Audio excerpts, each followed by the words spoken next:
সরকারের পক্ষে থেকে একটা প্রপোজাল ছিল, চাপ ছিল না। 2019-20 অর্থ বছরের আয়কর রিটার্নে নিজেকে মাছের খামারি দাবি করেন নজরুল ইসলাম মজুমদার। কোম্পানির নাম মজুমদার ফিশারিজ। তথ্য দেন খুলনার দাকোপ ও সাতক্ষীরায় 1150 হেক্টর জমিতে চিংড়ি ও কার্প জাতীয় মাছ চাষ করার। মাছ বিক্রি করে এক বছরেই আয় 202 কোটি টাকা, যেখানে খরচ 91 কোটি টাকা। খামারের জন্য দাকোপের কালীনগরের শ্রীনগরের দুই ব্যক্তির কাছে পুকুর চুক্তি নেয়ার দলিল আয়কর রিটার্নে জমা দেন নজরুল ইসলাম।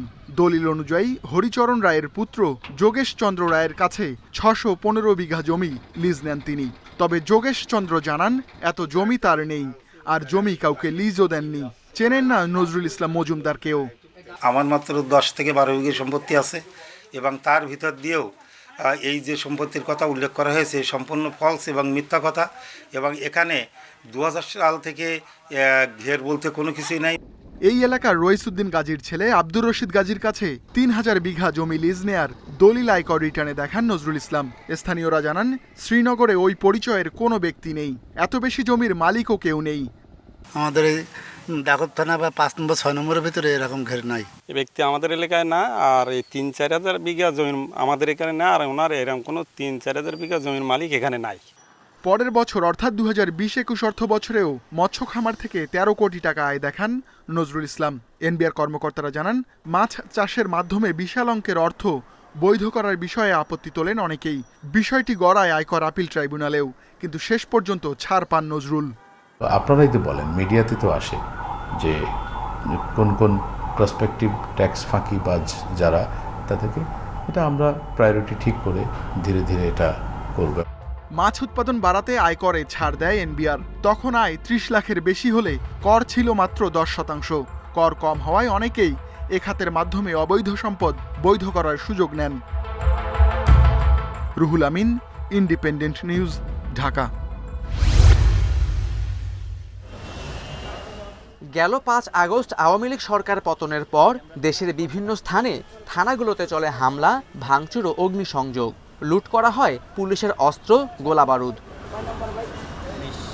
পরে আইন শৃঙ্খলা বাহিনীর অভিযানে কিছু উদ্ধার হলেও পাওয়া যায়নি বেশিরভাগই।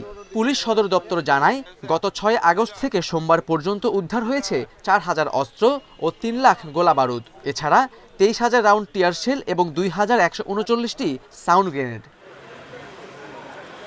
লুট হওয়া অস্ত্রসহ সব অবৈধ অস্ত্রের খোঁজে এবার মাঠে প্রশাসন।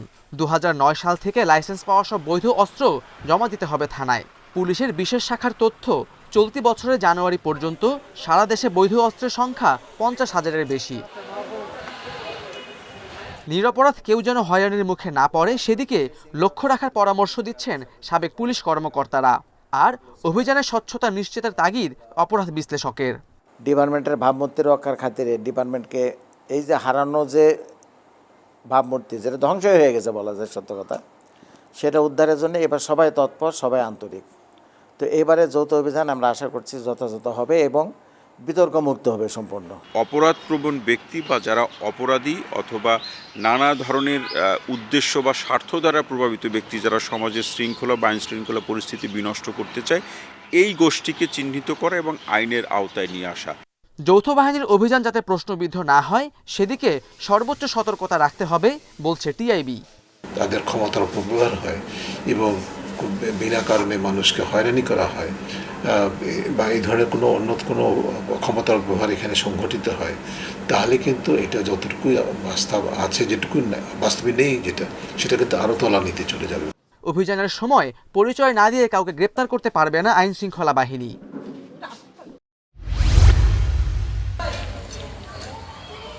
20 আগস্টে পানি প্রবেশ করে সদর উপজেলার বাঙ্গাখা 2 নম্বর সরকারি প্রাথমিক ও মাধ্যমিক উচ্চ বিদ্যালয়ের মাঠ ও ভবনের নিচতলায়। সেই থেকে বন্ধ পাঠদান। বিদ্যালয় ভবন দুটোর উপরতলায় আশ্রয় নিয়েছে বানভাসীরা, আছে গবাদি পশুও। বন্যার পানিতে ক্ষতিগ্রস্ত হয়েছে ঘরবাড়ি, রাস্তাঘাট ও ফসলি জমি। প্রায় 600 শিক্ষা প্রতিষ্ঠানে বন্ধ রয়েছে পাঠদান। সব বিদ্যালয়ে আশ্রয় নিয়েছে বন্যা দুর্গতরা। শিক্ষা প্রতিষ্ঠানে স্বাভাবিক কার্যক্রম নিয়ে দুশ্চিন্তায় শিক্ষার্থী, অভিভাবকরা। পানিতে বন্যায় সব কিছু ডুবে গেছে এবং কি মানে স্কুল মাদ্রাসাগুলো ডুবে গেছে, তাই জন্য স্কুল মাদ্রাসা খোলা হচ্ছে না। স্কুলের বারান্দায় গরু রাখা হয়েছে, আমাদের স্কুল কবে খুলবে সেটা আমরা নিজেও জানি না। পড়ালেখা হইতেছে না, মানুষের ছাত্রদের অনেক কষ্ট করতেছে, তারা স্কুলে আসতে পারতেছে না। ক্ষতিগ্রস্ত বিদ্যালয় সংস্কারের সহায়তা চেয়েছেন শিক্ষা কর্মকর্তারা। শিক্ষক যারা আছে তারা মনিটরিং করতেছে, বাসায় খোঁজখবর রাখতেছে শিক্ষার্থীদের, তাদের বাসায় পানির অবস্থান কীরকম, তারপরে মা বাবার সাথে যোগাযোগ করতেছে, তাদের কোনো সমস্যা হচ্ছে কিনা, পড়াশোনা করতেছে কিনা, পাশাপাশি এগুলোর বিষয়ে আমাদের অলরেডি সবসময় খোঁজখবর রাখছে। জেলার 1000 প্রাথমিক ও মাধ্যমিক বিদ্যালয় এবং মাদ্রাসায় শিক্ষার্থীর সংখ্যা প্রায় 4 লাখ।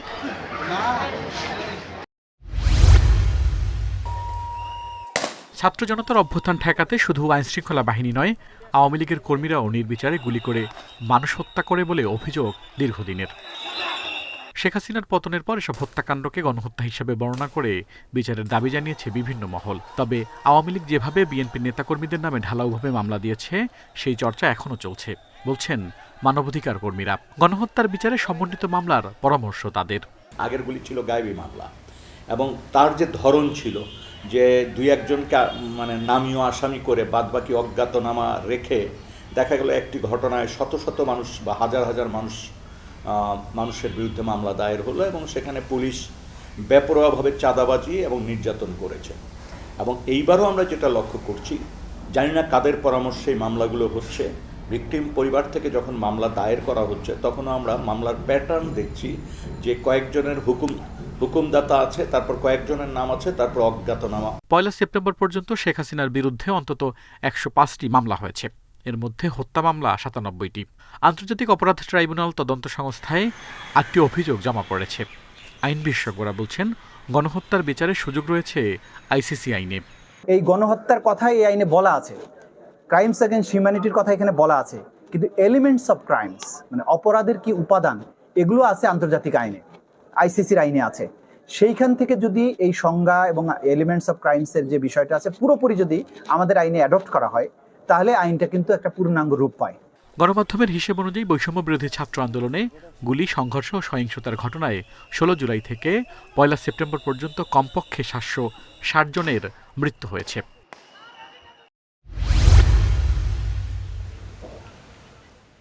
বাঁধ না থাকায় এবারও বর্ষায় যমুনা নদীর পানি ঢুকে তলিয়ে গেছে সিরাজগঞ্জ সদর উপজেলার সায়দাবাদ ও কালিয়াহরিপুর ইউনিয়নের 6টি গ্রাম।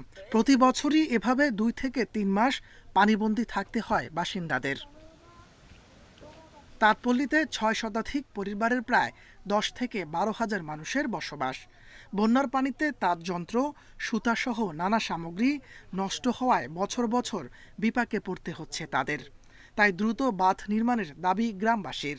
এই যে আঙ্গুর একটা দরকার, যদি সামনে যদি একটু বেরিবাদের করে তাহলে আমগর এই তাঁত শিল্প না বাঁচব। 1.5-2 কিলোমিটার হবে বাঁধটা, এইটা দিলি গাড়ি ইনশাল্লাহ মনে করেন যে শখপুরি নাথপুর পর্যন্ত স্বস্তি থাকবো। আমগরে বেরিবাদও যদি হয় তাহলে আমরা নিচু বাড়িতে নিচু ঘর দিয়ে আমরা থাকতে পারবো, বসবাস করতে পারবো। গরু, ছাগল, হাঁস, মুরগি, ছেলে পেলে নিয়ে খুব আমরা দুর্ভিক্ষর মধ্যে আছি।